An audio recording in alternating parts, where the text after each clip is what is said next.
Hello and welcome back to 100% Real with Ruby. Today I have Danny Matrenga back, and the thing that we are both so passionate about is simplifying the bullshit, because there is a lot of complex stuff out there, and I feel with the rise in social media and a lot of people just thinking they can just diet and pop on stage, there's a lot of like extremes going out there. And then people try to make more money selling complex shit that just does not make sense to 99.98765% of people. So here with me today is Danny, and we were chatting a little bit before the podcast, and he said something amazing that I literally just said to my mentor, which is trying to get stuff out there with all the knowledge that we have as good coaches, which we will talk about investments later on in the podcast, and how qualification doesn't mean certification. But anyway, it's getting that stuff that we know out to you guys that need to hear it in a way that you understand.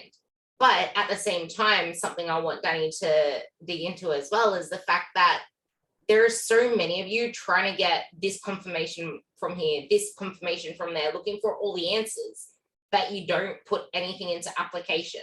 So you're spinning your wheels and complicating shit for yourself. So with that, I'll let Danny take it off. Well, yeah, I think you really unpacked one of the biggest issues we see in the fitness space right now, which is that there's a lot of people who need a lot of help. And then there's a lot of people trying to help them, but there's a big disconnect in communication.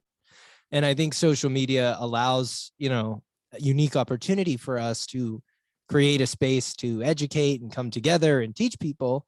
And a lot of what's on social media is pretty bad and pretty stupid. And oftentimes it's misinformation in that it's, not a direct representation of what's true, or it's a representation of something that's not entirely true, or unfortunately, it's something that's financially incentivizing for the person who's putting it out there. So it's skewed and biased, and you've got all these people who just want to hear what's straight and what's true. And you've got all these trainers who know what's straight and true, and they just can't get on the same page.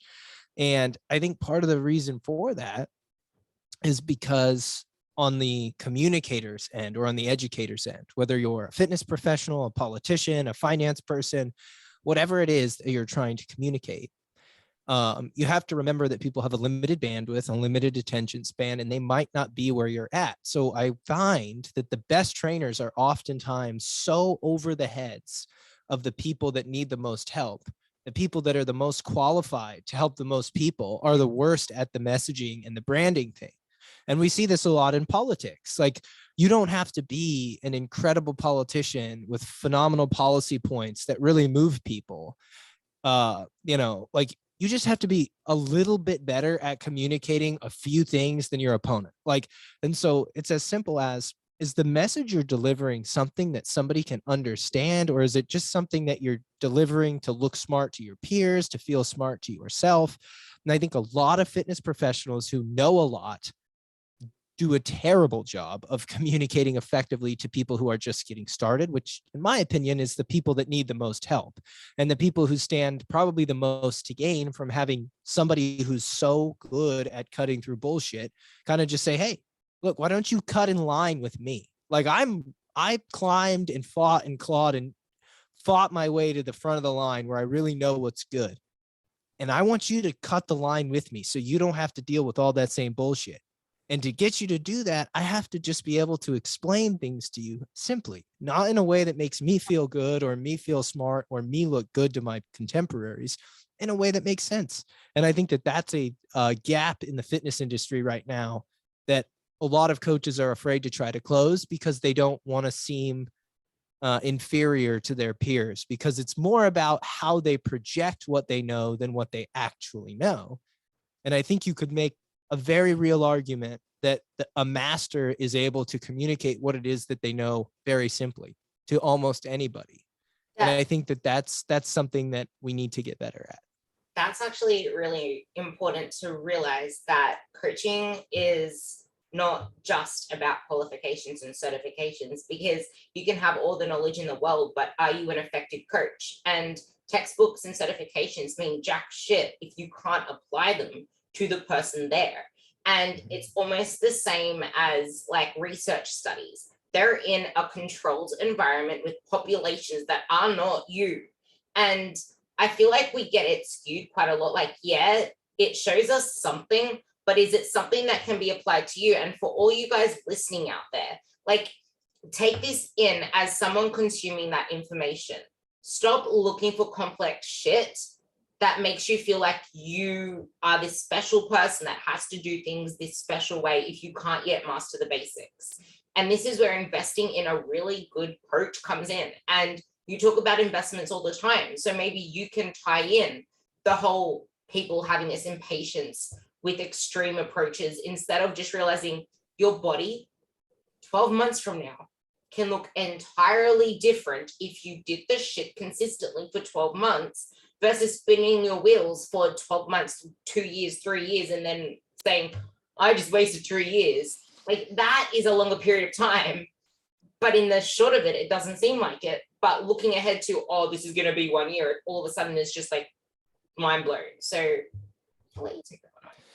Yeah, I think you hit on something that's important there. And that's that people assume that the solutions to big problems should be hyper complex, when in fact they're oftentimes not. So people make the assumption that I'm overweight because my hormones are dysregulated. I don't wear blue blockers at night and I have a disrupted circadian rhythm. I'm really sensitive to lactose. I can't do dairy. You know, I am super sodium sensitive. I can only work out this many days a week without overtraining. And they're effectively just regurgitating every fear-mongering point in the world. And it's like, well, yeah, but you really can't lose weight because you can't fucking stick to your diet for more than a week. And that's the honest to God truth. Like, all of those things you said, maybe they're true. They're probably not. What's really true is that you can't stick to some shit for any amount of time. So how can I sensitively communicate to you that regardless of all of the things you see out there that could potentially contribute to something that is objectively complex, you're still better off focusing on the short term? And a good example of this would be like in American culture, like we have, and I think just in Western culture in general, we have like really fetishized wealth accumulation and being like uber wealthy and stupid rich. And everybody wants to be uber wealthy and stupid rich. And so like there are multiple ways to do that very rapidly, but they're extremely high risk and they almost never work. And they almost leave most people completely broke.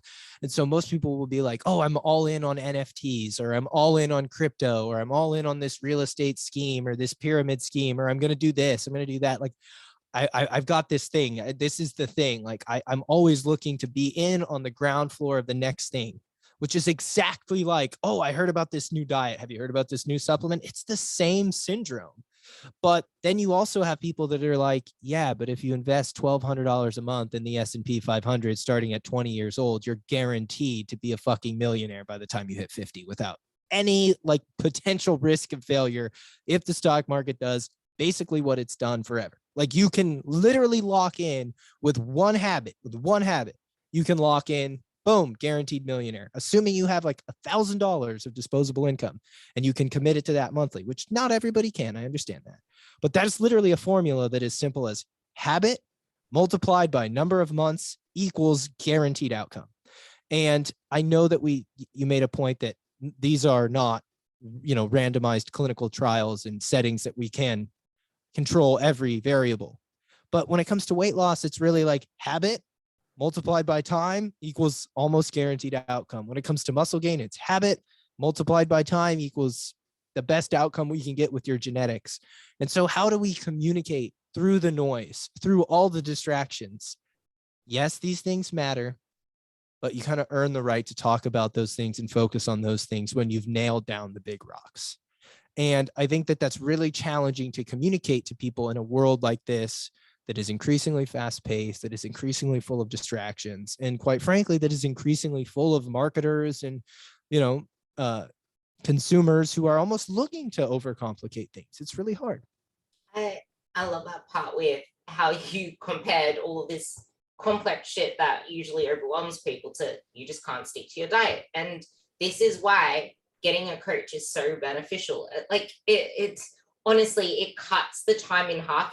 You're adding tax, emotional, mental, social, to the fact that you're trying to go at this alone. You keep spinning your wheels, you're feeling like shit, and you're sacrificing other areas of your life because you're so warped up in what's the best thing to do, where it's literally just to make things something you can stick to. And that's like, it's not about what you eat, it's not about how you train, it's about doing it, whatever it is, in a way that you can sustain it for that multiplier of time. And that's what coaching is all about. And I think you communicate really well because women like to complicate things the most. Like, what are the biggest mistakes you see women make in their pursuit of getting the body that they want when it comes to both training and nutrition? Because they're the special ones. Sure, they make a lot of mistakes, but like, you know, one of the things that I found to be interesting, you know, in the United States, where we do things a little bit differently, but like so much of the health and fitness misinformation in the United States is geared towards women. So much of diet culture, if you want to call it that, is aimed at women. So at least here, like, it's easy to be like, yeah, women, they make the most mistakes. Like they're always spinning their wheels and all over the place. But I can totally understand why, because they're fighting off like a constant deluge of bullshit, like an unrelenting army of just people looking to scam them and sell them on and leverage their insecurities against them. Like, it's a fucking hard battle.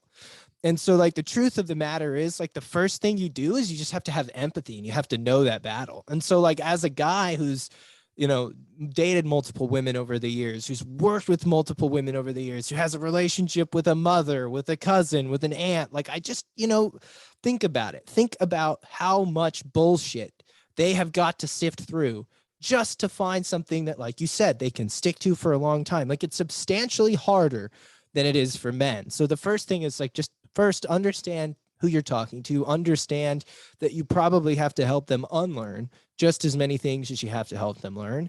You have to be empathetic, you have to be patient, and all of that stuff is what's going to eventually, like, lay the framework for finding habits that work, finding training protocols that work, finding nutrition protocols that work. Like they say, if people don't care how much you know until they know how much you care. So the first step is to actually care about them as a human being, care about what got them to this place where they believe all these things, and go from there. But the myths and the things that just continue to persist, to answer your initial question, like, I don't think that these persist because women want them to persist.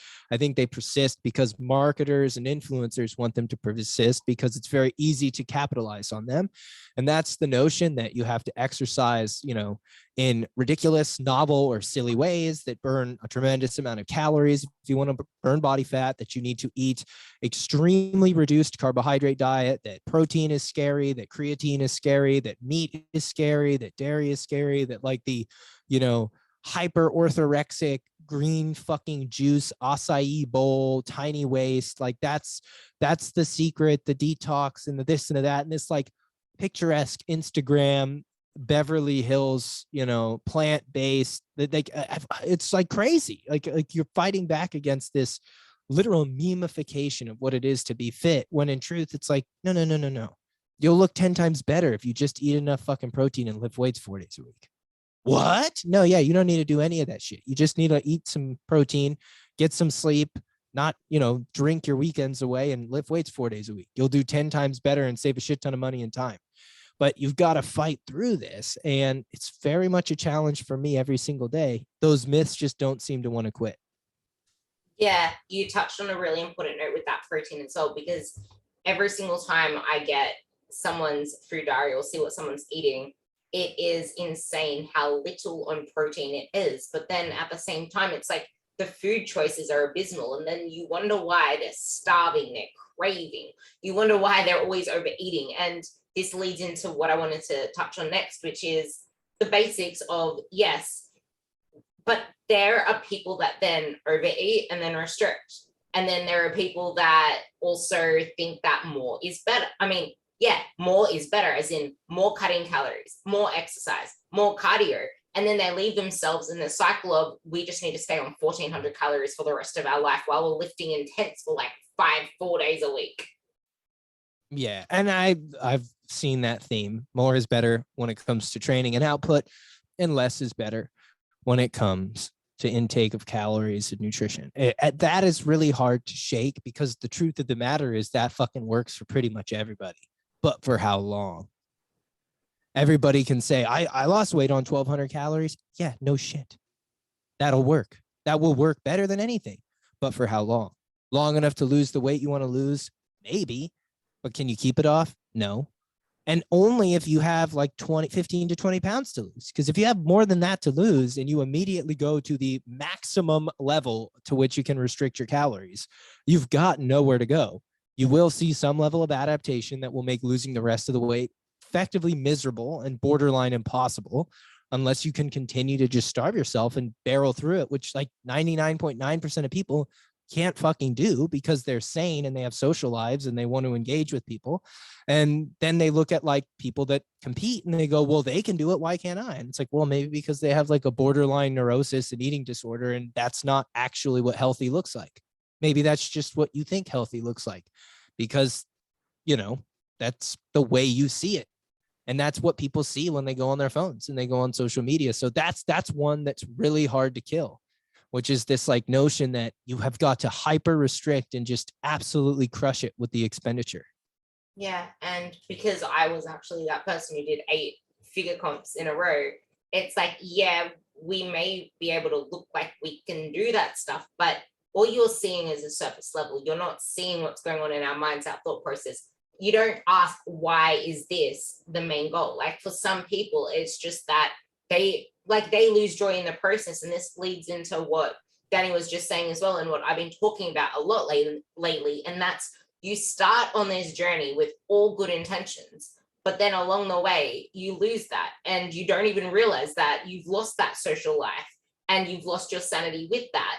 So now what's next? And because you are really, really up there with like breaking down the whole training shit, something that a lot of my clients and a lot of people that listen to this don't really grasp is the fact that protein, eating enough, and actually lifting weights, because muscle is really important, are like the keys to getting your body composition. But instead, the weights get sacrificed. They don't see the importance of muscle. They're not willing to push themselves in the gym hard enough, which I actually think is one of the biggest things I see in my audience.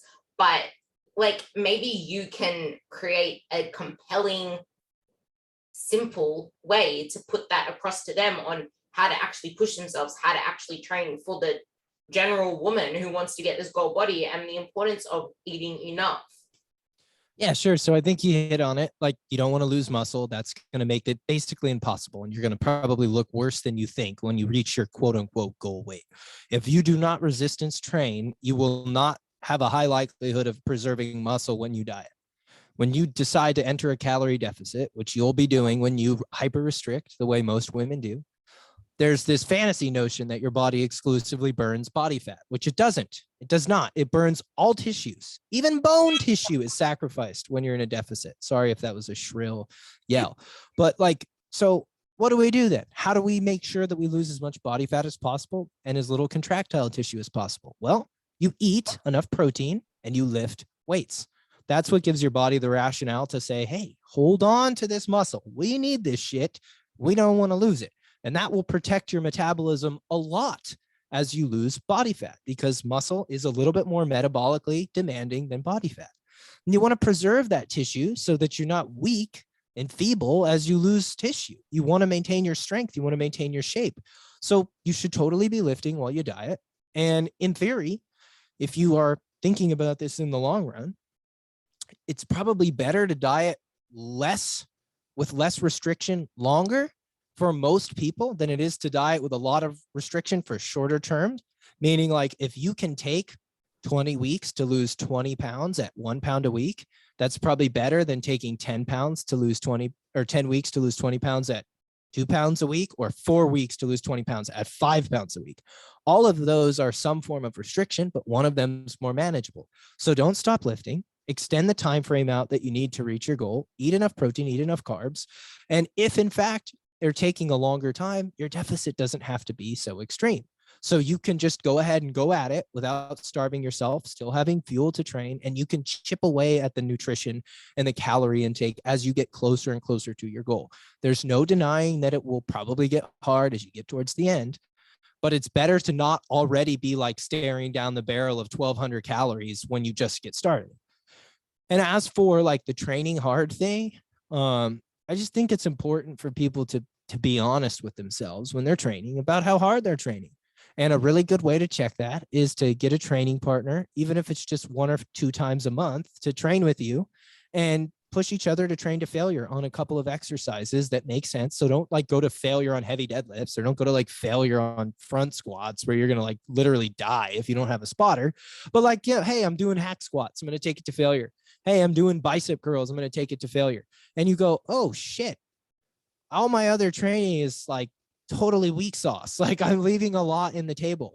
And so like, if you're totally new to trying to calibrate how hard your training should be, just try training to failure or close to it with a partner, a spotter, once or twice a workout on 1 or 2 exercises to just get familiar with what that's like.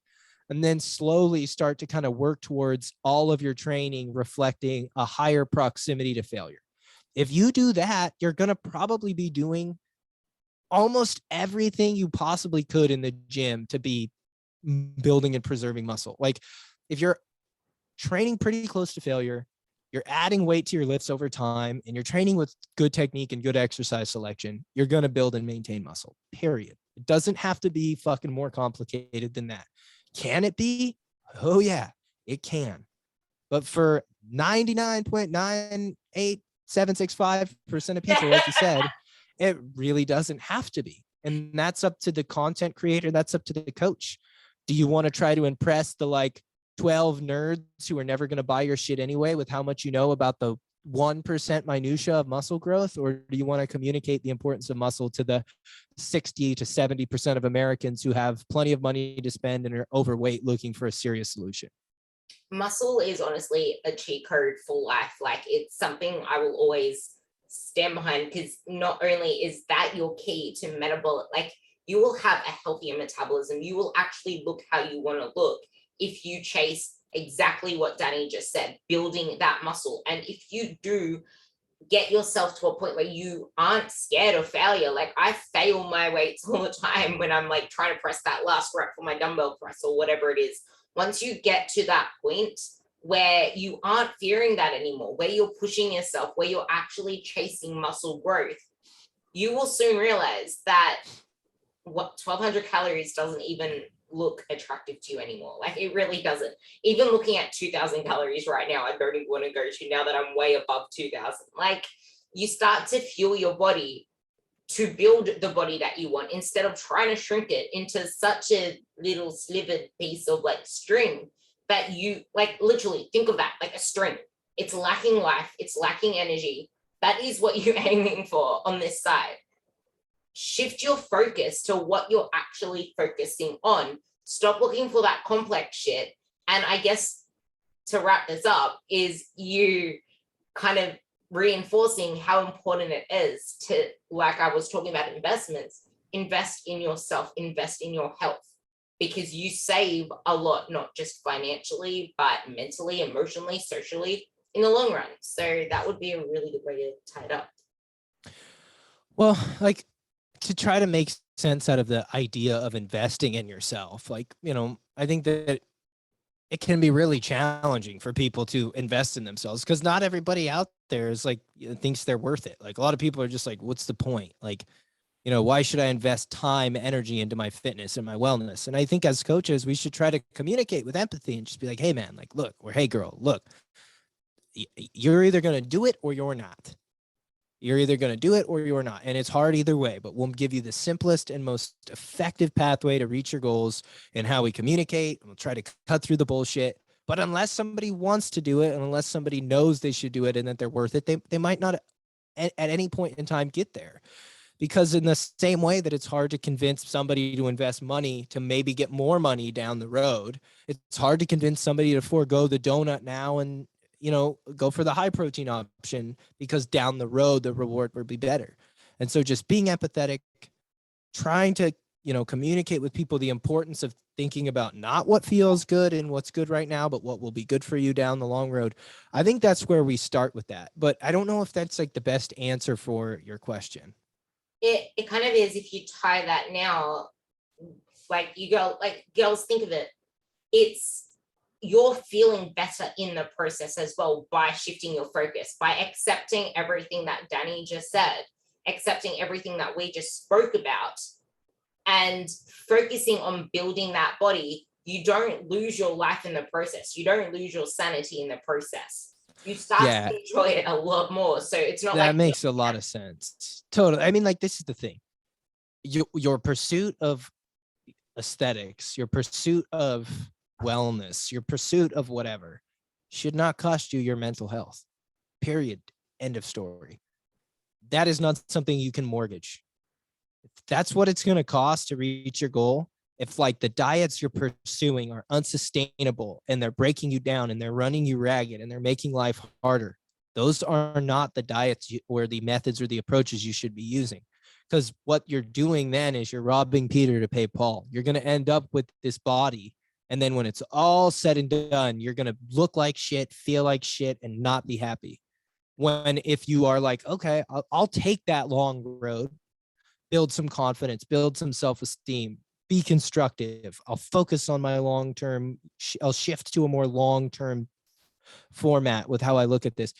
I mean, in truth, you can probably get there with a higher rate of success with substantially less failure. And overall, you'll probably invest less time than if you just kind of keep trying extreme after extreme after extreme and burning out your engine and sacrificing your mental health. Yeah, and back to that road thing, that's when you stop focusing on the road and you start looking at the surroundings. It doesn't become about how long or how short the road is anymore. It becomes about how much you're enjoying the surroundings. Where can you visit on the way there because you're enjoying the journey? Like you're enjoying it so much. Or I want to go to Wonderland. Or I want to go to Oz, Alice in Wonderland, Wizard of Oz. Like you want to have internal magic. And by internal magic, I mean confidence. And because we're coming up on the end time, I do want to sum it up with one big thing that Danny said, and that's the pie chart. If you are putting all of this energy, all of this focus, if you look at that pie chart and like 80% of that is you being so focused on your body, you being so focused on what you're going to eat, what you can't eat, the fact that you keep binge eating, the fact that you keep overeating, the fact that your maintenance is 1,400 calories when the calculator says it's 1,800 calories, or when you're pretty much binging every weekend because you're restricting yourself so much. How much of your life is that taking away? Where are your values on that pie chart? Because what you say you want and what you said you want when you first started completely got skewed up along the process. So you need to zoom out and go back to that. Otherwise, you are never going to sustain the results that you want. And that's where real results come from. So with that. I think that's a great way to close it out.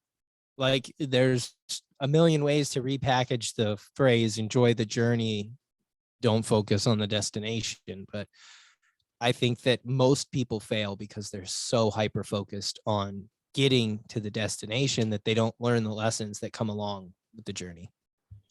I love that.